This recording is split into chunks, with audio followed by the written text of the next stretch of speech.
অগ্নিগর্ভ সন্দেশখালীর বেতমজুর গ্রামে পৌঁছলেন রাজ্য পুলিশের ডিজি রাজীব কুমার। সন্দেশখালী 2 নম্বর ব্লকের 1 নম্বর বেতমজুর গ্রামের কাছারি অঞ্চল থেকে শুরু করে একাধিক গ্রামে ঘুরছেন তিনি। শুনছেন সাধারণ মানুষদের অভাব অভিযোগ। সন্দেশখালীতে বানানো হচ্ছে একাধিক পুলিশ ক্যাম্প, সেখানেই অভিযোগ জানাতে পারবেন নির্যাতিত গ্রামবাসীরা। গ্রামবাসীদের প্রতি রাজ্য পুলিশের ডিজি রাজীব কুমারের আবেদন, আইন নিজের হাতে তুলে নেবেন না। তারপরে এটা হচ্ছে আমরা আপনাদের নিজের ভূমিকাও দেখুন। আপনারা চাইছেন মানুষের যে প্রতি অন্যায় হচ্ছে ওটা সরা হোক, ইয়া আমি প্ররোচনা দিয়ে দিই না তোমরা এটা করো তাহলে এটা আছে। কিছু আমি খুব ওটা বলছি, আমাদের সাকর আছে আর দায়িত্ব মধ্যে এটা আছে রুল অফ ল মানে এটা নেই আমার প্রতি অন্যায় হয়ে থাকে আমি ওটা করতে পারি, আমার আইন আমার হাতে নিতে পারি। আর আপনাকে এটা বলবো, আমি আপনাদের মাধ্যমে সকলের ন্যায় ওদের প্রতি কারো প্রতি অন্যায় হয়ে থাকে ওর দায়িত্ব আমাদের আছে ওটা দেখার।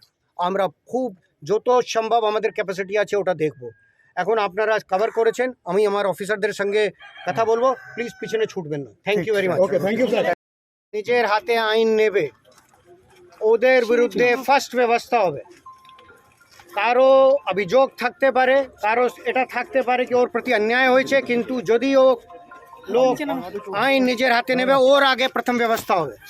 যদি কেউ মনে করে কি আমি নিজে আইন নিয়ে আমার প্রতি যে অন্যায় হচ্ছে ওটাকে পূরণ করতে পারবো, ওটা অসম্ভব ব্যাপার আছে।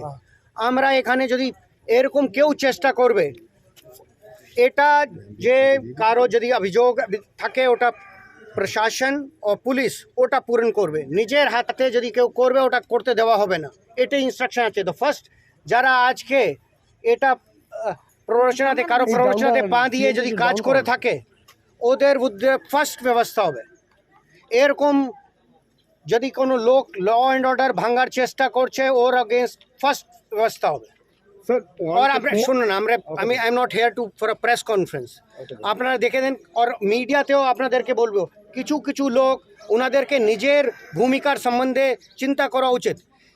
আজকে একটা পেপারে বেরিয়েছে, কালকে যেটা জমি परसों রাত্রি মাপা হলো, লোককে রিটার্ন করা হয়েছে, ওটাকে এভাবে দেখানো হয়েছে লোকরা নিজে নিয়ে নিচ্ছে।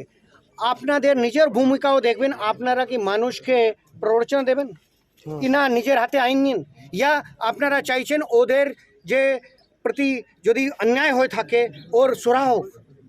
আমি এটাই বলে আমার বক্তব্য শেষ। আমি আবার বলছি, যে আইন ভাঙবে ওর আগে প্রথম ব্যবস্থা আছে।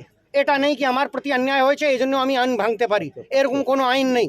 আর যেখানে চালাঘরে লাগাচ্ছে যদি কোনো কিছু জিনিসটা ভাঙে ওটাকে আমি প্রথম আমরা ইনশোর করব লোকটা বানাতে পারে, তারপরে দরকার হলে প্রশাসন ভাঙবে। বাড়ি ভাঙচুর হয়েছে, এটা যে কিছু হলে যে করবে ওদের ইমিডিয়েটলি অ্যারেস্ট হবে। আর এখানে এই জন্যই আপনাদের সঙ্গে আমার অফিসার সঙ্গে বলবো, যারা বাড়ি ভেঙেছে ওদেরকে আগে ব্যবস্থা করবো। তারপর अन्याय जार प्रति হয়ে থাকে ওদের সকলের প্রতি আমরা আশ্বাসন দিচ্ছি। আমরা স্টার্ট করেছি, কালকেও অনেক লোক জমি ফেরত পেয়েছে। ব্যুরো রিপোর্ট, উত্তরের প্রহরী।